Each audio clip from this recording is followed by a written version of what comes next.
આપ સર્વોને હેતપૂર્વક જય માતાજી, જય શ્રી કૃષ્ણ, જય શ્રી સ્વામિનારાયણ। માતાજીના આઠમા સ્વરૂપને મહાગૌરી તરીકે ઓળખવામાં આવે છે।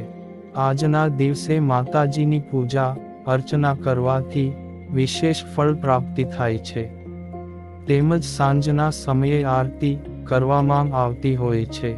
માતાજીનું વાહન વૃષભ છે, અર્થાત અષ્ટ વર્ષા ભવેદ। ગૌરી તેમના આભૂષણો અને શણગાર આદિ શ્વેત છે। તેઓ ચતુર્ભુજ છે, ઉપરના ડાબા હાથમાં ડમરું, નીચેનો ડાબો હાથ વરમુદ્રામાં, ઉપરનો જમણો હાથ અભયમુદ્રામાં અને નીચેના જમણા હાથમાં ત્રિશૂળ શોભાયમાન છે। તેઓ સ્વભાવે અત્યંત શાંત અને સૌમ્ય છે, અને નારદ પંચરાત્રમાં વર્ણન છે તે મુજબ પાર્વતી રૂપમાં કઠોર તપ કરીને શિવને પતિ તરીકે પામવાનો નિર્ધાર કર્યો। તુલસીદાસજીએ તેની ચોપાઈમાં આ વાત સરસ રીતે પ્રકાશિત કરી છે। જન્મ કોટી લગી રગર હમારી, બરૌ શંભુ નત રહો કુંવારી। આવા કઠોર તપથી શરીર ખૂબ કાળું પડી ગયું। તપથી શિવજીએ પ્રસન્ન થઈને પાર્વતીના શરીરને ગંગા નદીના જળથી મર્દન કરીને ધોયું।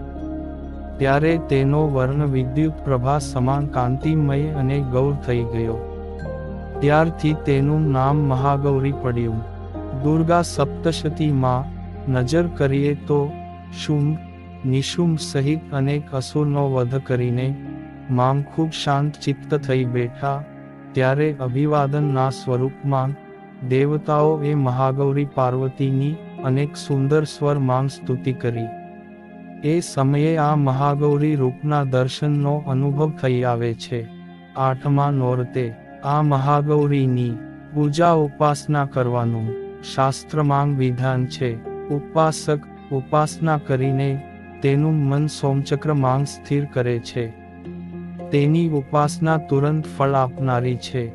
તેની કૃપાથી ભક્ત મેલ રહિત થઈ ગૌર વર્ણ ધારણ કરે છે। પૂર્વ સંચિત પાપ નાશ પામે છે।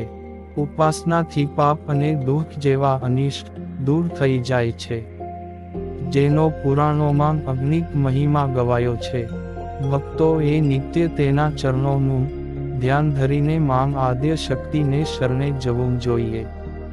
મહાગૌરી ઉપાસના મંત્ર: ઓમ હ્રીં ક્લીં હૂં મહાગૌર્યે ફટ સ્વાહા।